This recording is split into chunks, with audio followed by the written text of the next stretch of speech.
As we have now explored and learned to some length on this channel through ancient Chinese and Japanese espionage sources, truly knowing the psychology of potential agents is difficult to accomplish. But this important work cannot be neglected, because even if a potential agent has knowledge of or access to secrets that would benefit an allied intelligence organization, the individual may have personality characteristics or hidden motivations that could negatively affect the agent's performance in collecting and sharing secrets, or worse, compromise an organization through double dealing. In the words of Furnham and Taylor in their 2022 publication of The Psychology of Spies and Spying, Trust, Treason, and Treachery, it is trust, not betrayal, which dominates the mindsets of spies in the world of intelligence. Implicit to the mindset of trust is the social phenomenon in which it is made manifest or broken: human relationships. It is within the handler-agent relationship that trust is developed, sometimes over several years, in a lead up to official recruitment. During this development phase, opportunities will arise to gesture goodwill, reassure the asset of the moral right of his or her future contributions, and analyze in greater detail the character of the agent, keeping an eye for behaviors that indicate traits of paranoia, sadism, narcissism, and antisociality, or psychopathy. But aside from these traits, which we subsume to what is called the dark side of human behavior, the handler will need to further assess the potential agent through 5 other dimensions of human behavior. These are the culture or clan, biography and family, intelligence, personality, and finally motivation. Let's begin by looking at culture. Using a model of culture formulated by Geert Hofstede, a social psychologist who studied commonalities and differences between cultures for over 50 years, there are 6 dimensions to culture. These are power distance, or the extent to which people in a society accept its hierarchical order of power. Individualism versus collectivism. In the culture of question, do people expect to take care of only themselves and their immediate family, or do they expect relatives and members of their in-group to look after them in exchange for unquestioning loyalty? Masculinity versus femininity. Countries that lean towards a masculine culture value achievement, assertiveness, aggression, and material rewards, whereas feminine cultures are more cooperative, less violent, modest, and exhibit care for the weaker members of society. Uncertainty avoidance. Uncertainty avoidance concerns the extent to which people of the culture feel comfortable when facing uncertainty or ambiguity regarding their future and the future of their country. Long-term orientation. Members of a future-oriented culture are more pragmatic and take steps to invest in future prospects, whereas those cultures that are not future-oriented are slow to give up their honored traditions and values even if they are incompatible with future trends. These cultures tend to view change with suspicion. Is the culture of the potential agent indulgent or restrained? Indulgent societies gratify their desires with less social and legal restrictions, whereas restrained societies regulate the gratification of desires with strict social norms and harsh laws.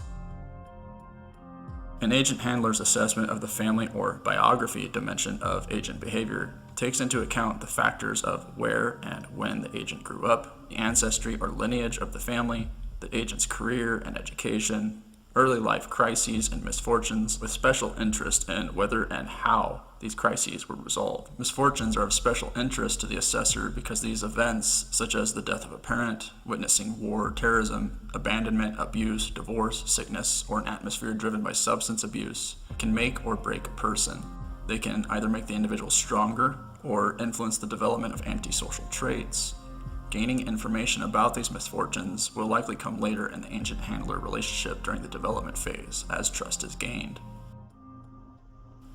The next dimension of human behavior is considered to be the most reliable predictor of how an agent will perform in the field once recruited. While there are many types of intelligence, the assessor of a potential agent will focus on what are called crystallized and fluid intelligence.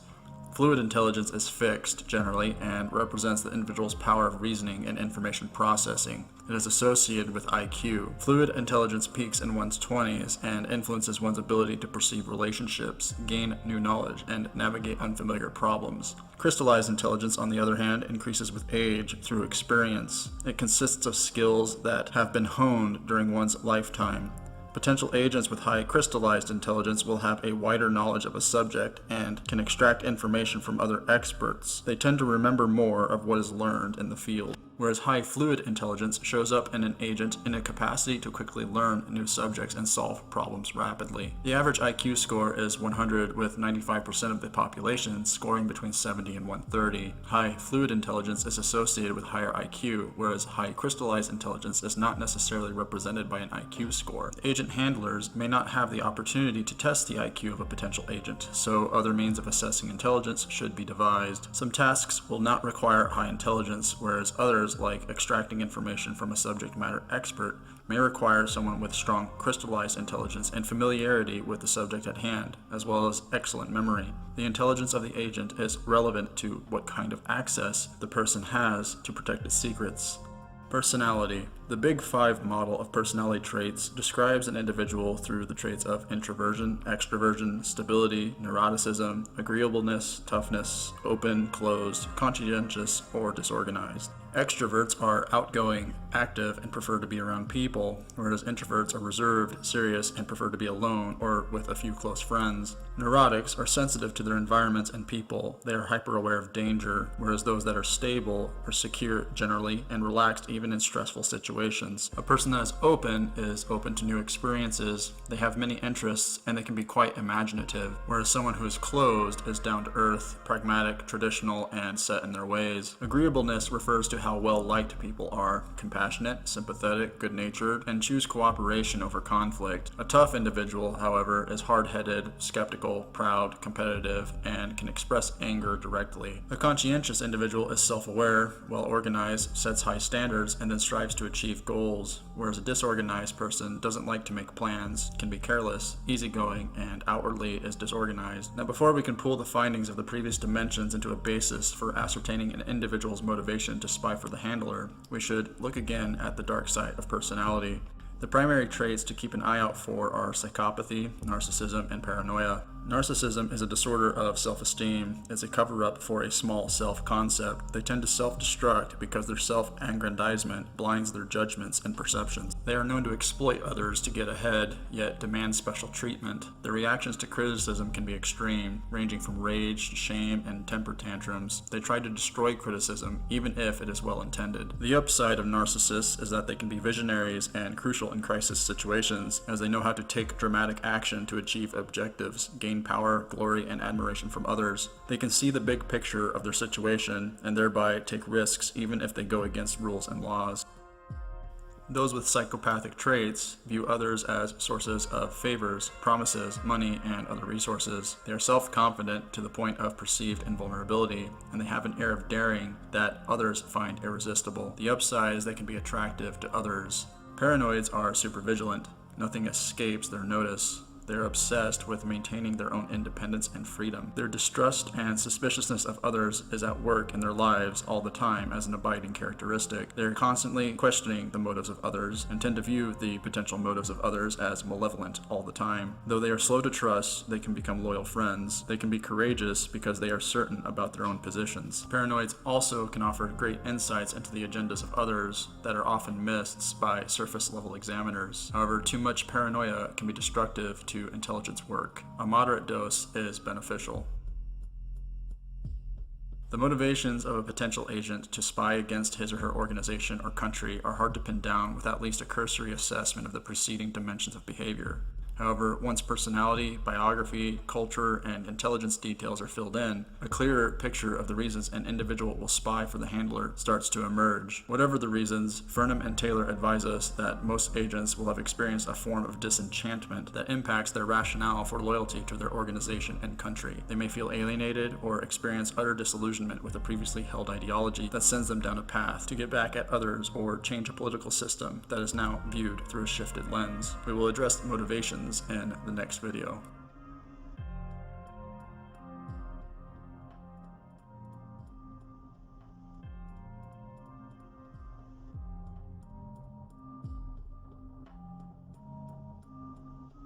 We are now familiar with the functions of a shinobi, the reasons they spy, and how information of interest was collected through their senses, but we have yet to examine how the information they gathered was refined to become actionable intelligence, a process that is best explained through a lens of cognitive psychology. To aid this exploration of intelligence analysis in the art of ninjutsu, we will compare what we know about a ninja's mindset to the findings of cognitive psychology within the sphere of contemporary intelligence analysis. Our primary source for this end will be Richard Hoyer's 2019 publication, The Psychology of Intelligence Analysis, a book originally published in 1999 specifically for internal use within the Directorate of the Central Intelligence Agency. At the outset, we must remind ourselves of the principal element involved in all processes of analyzing information, and that is the human mind. The samurai and ninja Notori Mazazumi remarks in the Shoniki of 1681 that nothing is more amazing than the human mind, and that if one desires to understand the minds of others, one must start by observing and understanding his or her own mind. This advice is evidently timeless, for we find Hoyer making a similar statement,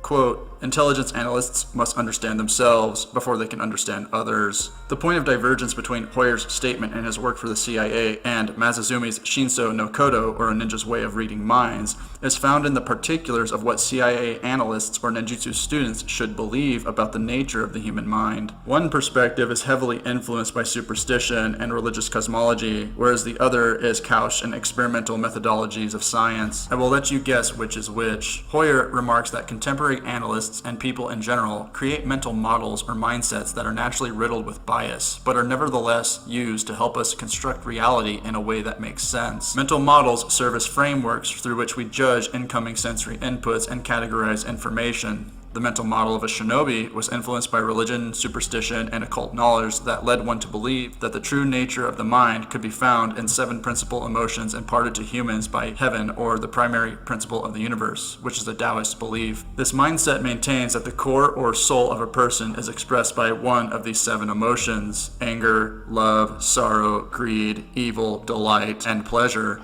Whether or not this superstition is accurate is uncertain, yet we know that this way of looking at people and oneself comprised a part of the mental model that a shinobi used to interpret his or her world. This means that informational inputs during a ninja's intelligence operations were colored by his or her mental model, and this is unavoidable. As Hoyer explains, people have no conceivable way of coping with the volume of stimuli that impinge upon the senses, or with the volume and complexity of the data they have to analyze, without some kind of simplifying preconceptions about what to expect, what is important, and what is related to what.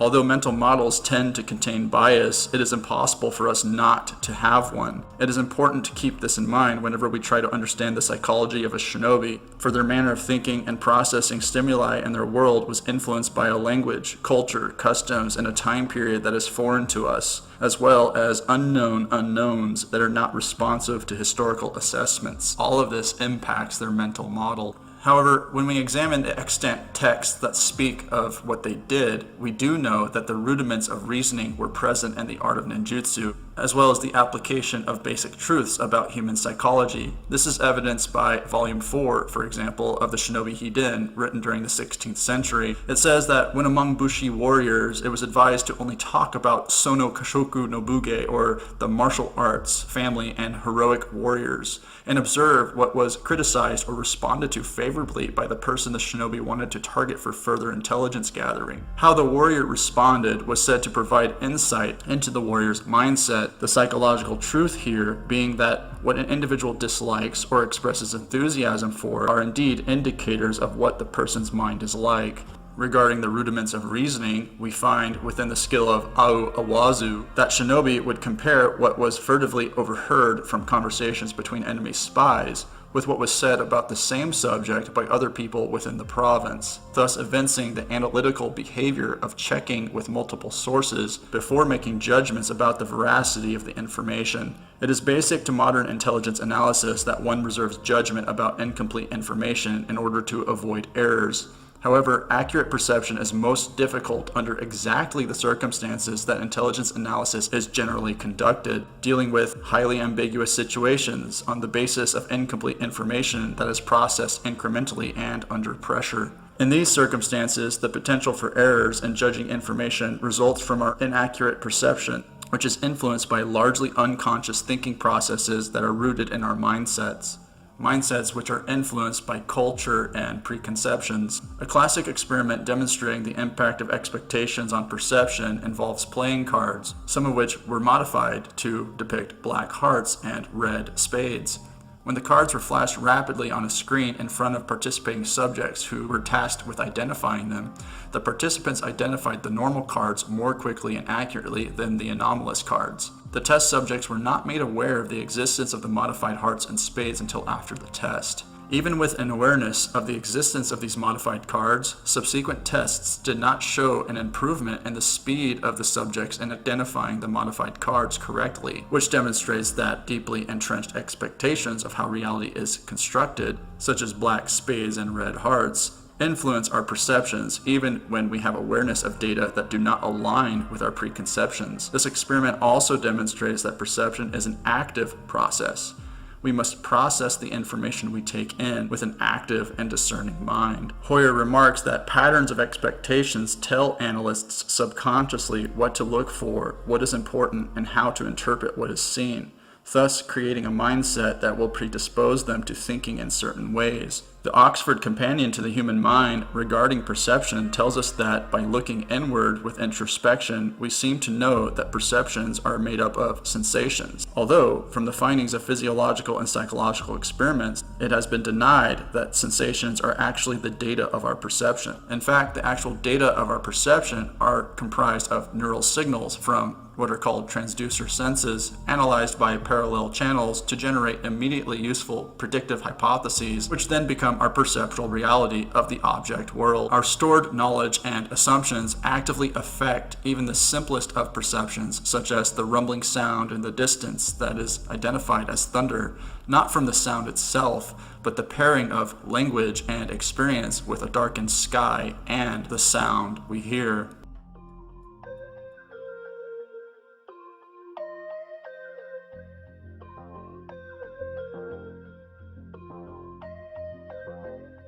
Welcome back to the channel. In a previous video, we acquainted ourselves with an overview of the 6 dimensions of human behavior cited by Furnham and Taylor's 2022 publication of The Psychology of Spies, Trust, Treason, and Treachery. We learned that the psychology of a potential espionage agent is influenced by culture, family, personality factors, intelligence attributes, and dark or hidden character traits, which may ultimately affect the motivation of the individual to spy against his or her organization or country. In this video, we will delve into the personal motivating factors that may be leveraged in the development of a spy. As we proceed, bear in mind that motivations can be complex, often consisting of a combination of the factors that follow.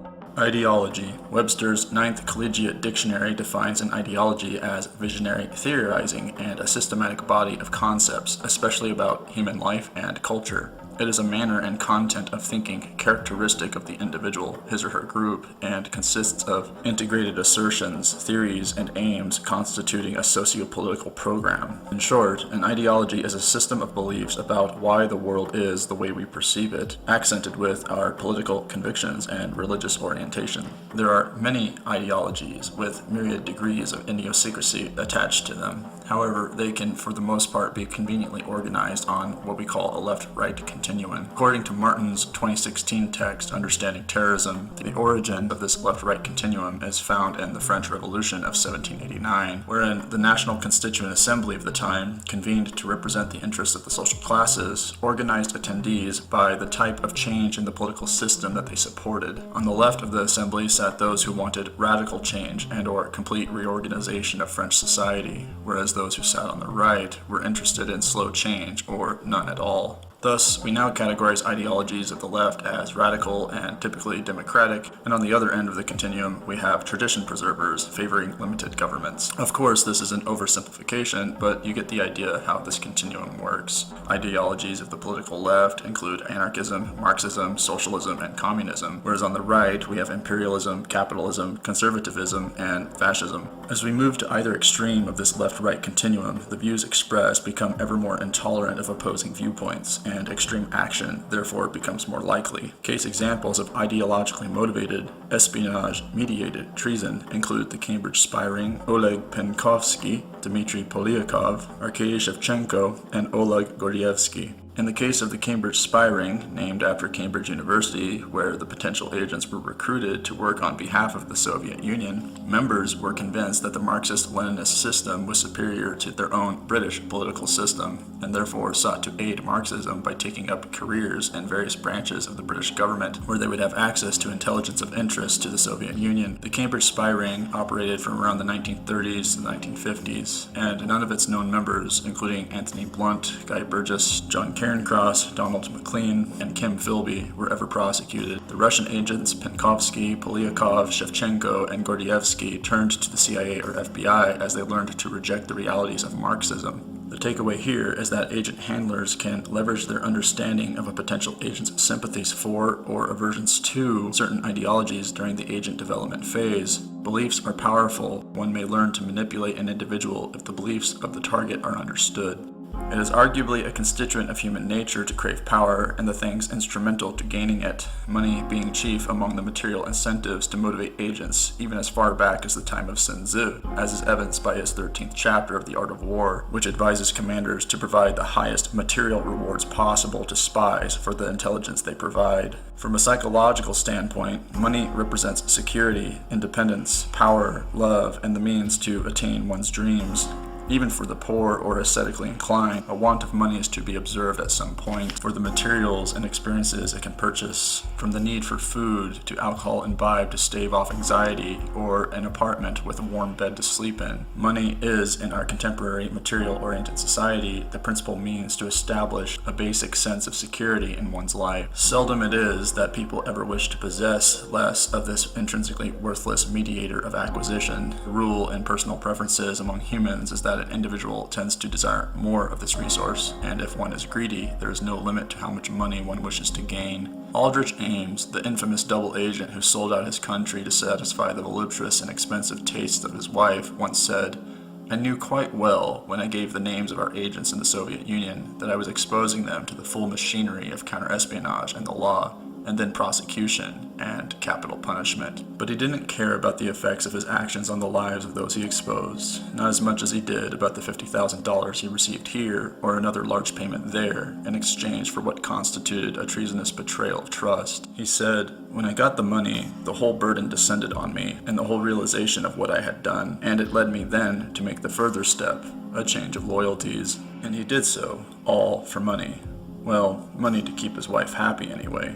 We find this to be the case as well with the FBI senior officer Robert Hansen. According to his psychiatrist Daniel Charney, Hansen's motive to turn intelligence over to the Russians was primarily financial. He wanted the money to, quote, reassure his wife that he was not a failure. Excitement. What some would call exciting in the realm of espionage, others would characterize with the adjective horrifying. The ninja Matoru Mazuzumi once stated exactly this with regards to the danger inherent in espionage activities of Japan's feudal era. The risk of losing one's life is for some a stimulating notion, one that imbues the individual with vigor and a sense of being alive that is hard to substitute. Much like how gambling becomes an addiction due to the rewards gained from risk-taking behavior, some people are motivated to risk their lives for the thrill of evading the law of one's own country, all the while providing secrets to foreign powers. Research has shown that 3 variables serve as reliable metrics of how risk-averse or embracing one is likely to be. These are sex, age, and education. For example, a 40-year-old middle-class female is more risk-averse generally than a teenage male high school dropout.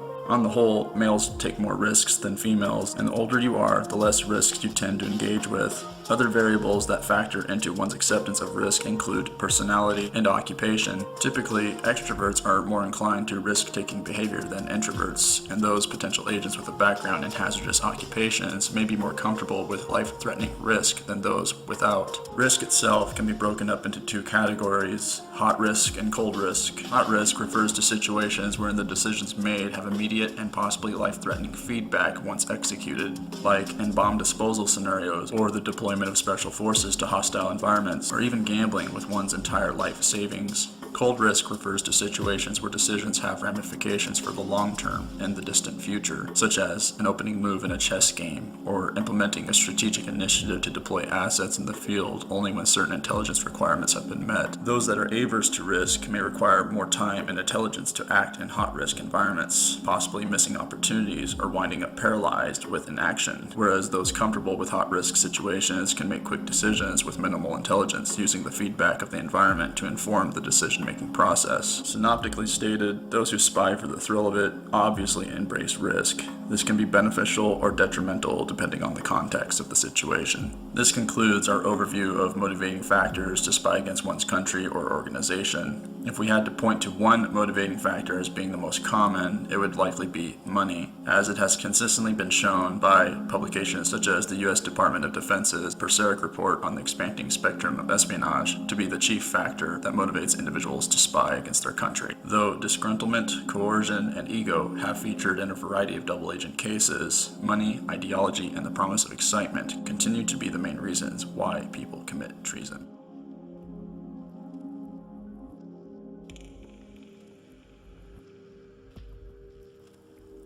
Basing decisions on a conscious appraisal of an assembly of facts is one way of going about the world. Some pride themselves on logic and a declaration of knowledge that informs the choices they make. Indeed, there is value in predicating decisions on complete and explicit information, for one is not as likely to err and end up in results of ignorance. But in the realm of espionage, there always tends to be a want for complete information, which is hard to come by, and so often decisions have to be made with knowledge gaps.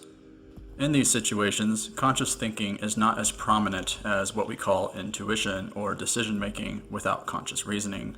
For example, the investigation that led to the arrest of the infamous CIA mole Aldrich Ames was prompted by the intuition of a CIA analyst known as Sandy Grimes. Grimes wrote in her book, Circle of Treason, that, quote, Ames didn't fit the profile of someone who was being honest. I couldn't prove it. Not then, but deep down, I knew.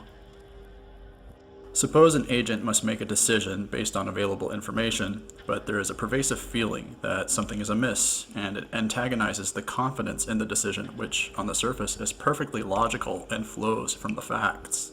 This feeling, also known as an intuitive hunch, is educed from brain structures responsible for subconscious processing of life's experiences, resulting in stored patterns of environmental or situational norms. When the brain picks up on incongruencies of external stimuli with a pattern of what is normal, the brain will signal to our conscious mind that something is not right, and there is danger in the potential decision we are about to make. The brain structures responsible for these gut feelings or instinct include the amygdala, the prefrontal cortex, and the orbitofrontal cortex. Again, these structures work together to subconsciously process the situations one encounters by pulling from prior experiences and environmental norms. When an external stimulus signals a departure from norms stored in the brain, the OFC, or orbitofrontal cortex, flags the experience and communicates with the amygdala, a structure known for its role in producing negative feelings, to then warn the conscious mind through emotion that something is up. The individual may not be able to consciously articulate exactly what is amiss or wrong, but the feeling produced by the brain signals caution regarding the eventual decision. This kind of intuition can be life-saving and has been the subject of entire books, like Gavin de Becker's 1997 bestseller, The Gift of Fear. We find intuition playing a critical role in ninjutsu as well. For example, the tradition known as Kokoro no Asame Rini Ataru Koto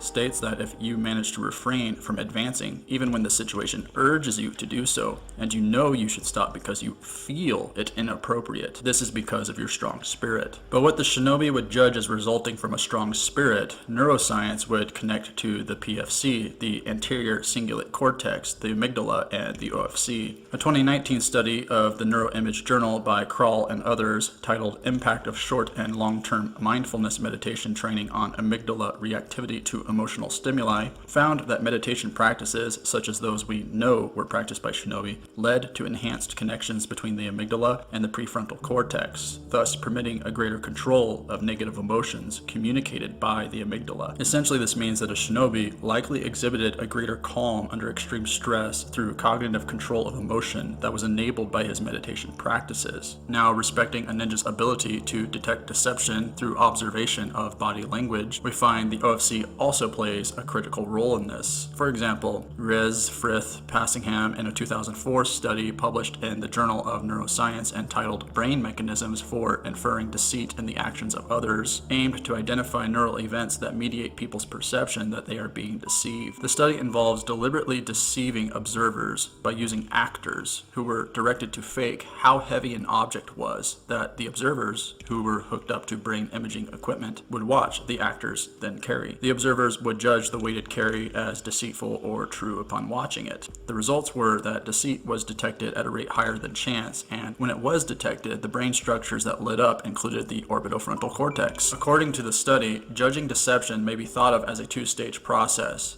First, our brains recognize cues and signs and behavior that violate our predictions of how an individual that we are interacting with should be acting. Next, we draw inferences about the observed individual's intentions on the basis of signs and behaviors incongruent with the situation. Much of this takes place on an emotional level beneath the conscious mind. So, what about individuals with seemingly innate instinct or talent for detecting deception through intuition? Where does this ability come from, and can it be trained? We could surmise that because accurate OFC feedback is based on the similarity of prior experience to the deceit potential of a given situation, without prior experience or exposure to high-stakes situations, the individual will likely not have an OFC that gives them a competitive edge. This means that those with a talent for detecting deception through intuition have many experiences stored, possibly even childhood trauma ordeals, that have trained the OFC over time to be better at seeing through people's business.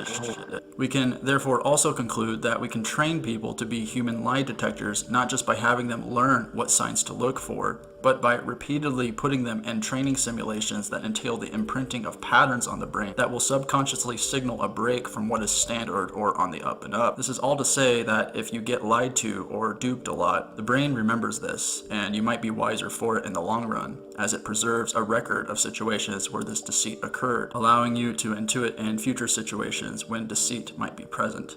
Whether we listen to our intuition or not, that is a choice you can never really make on the basis of just logic and knowledge. Depending on how it's programmed, our intuition can get things wrong just as much as it can get things right. So the question is, do you trust your feelings?